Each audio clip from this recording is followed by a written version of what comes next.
Hello friends, welcome to our channel education star. Myself Aditi Kumawat. आज हम पढ़ेंगे what is speech and kinds of speech. तो चलिए सबसे पहले हम स्पीच की डेफिनेशन देख लेते हैं। What is speech? The manner of conveying the words of the speaker is known as speech. Speech किसे कहते हैं? The manner of conveying the words of the speaker.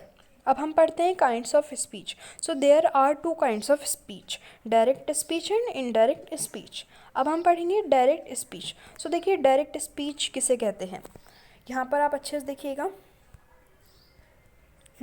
Direct speech और कोटेड स्पीच। डायरेक्ट स्पीच को हम coated speech भी कहते हैं। So direct और quoted speech is a sentence और स्वेरल सेंटेंसेस मीन्स डायरेक्ट और कोटेड स्पीच एक सेंटेंस भी हो सकता है, बहुत सारे सेंटेंसेस भी हो सकते हैं।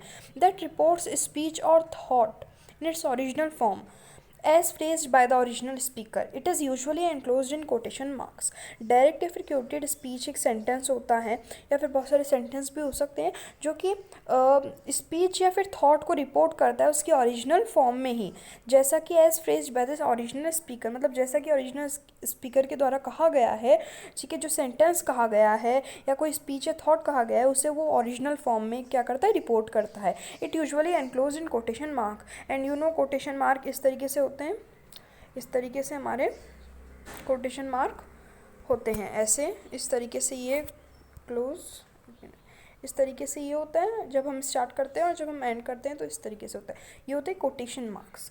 तो डायरेक्ट और इनडायरेक्ट, डायरेक्ट स्पीच की जो डेफिनेशन है ये मैं वापस रीड करती हूँ। डायरेक्ट और quoted speech is a sentence और several sentences that reports speech और thought in its original form as phrased by the original speaker. It is usually enclosed in quotation marks. अब हम पढ़ते हैं इनडायरेक्ट स्पीच। तो देखिए indirect speech is speech that which tells you what someone said but does not use the person's actual words. Indirect speech एक speech होती है जो कि हम जो किसी पर्सन ने कहा है वो हमें बताती है कि किसी पर्सन ने क्या कहा है, लेकिन वो उसके जो पर्सन ने कहा है लेकिन वो उसके एक्चुअल वर्ड्स में नहीं आती है। सो इनडायरेक्ट स्पीच वो स्पीच होती है जो कि हमें बताती है किसी पर्सन ने क्या कहा है, but it does not use persons actual words, पर वो उसके एक्चुअल वर्ड्स में नहीं बताती है। For example they sad you didn't like it, तो ये उसने नहीं कहा है, जो सेकंड पर्सन है उसने इन्फॉर्म किया है आपको। तो दे सैड यानी कि उन्होंने कहा यू डिडेंट लाइक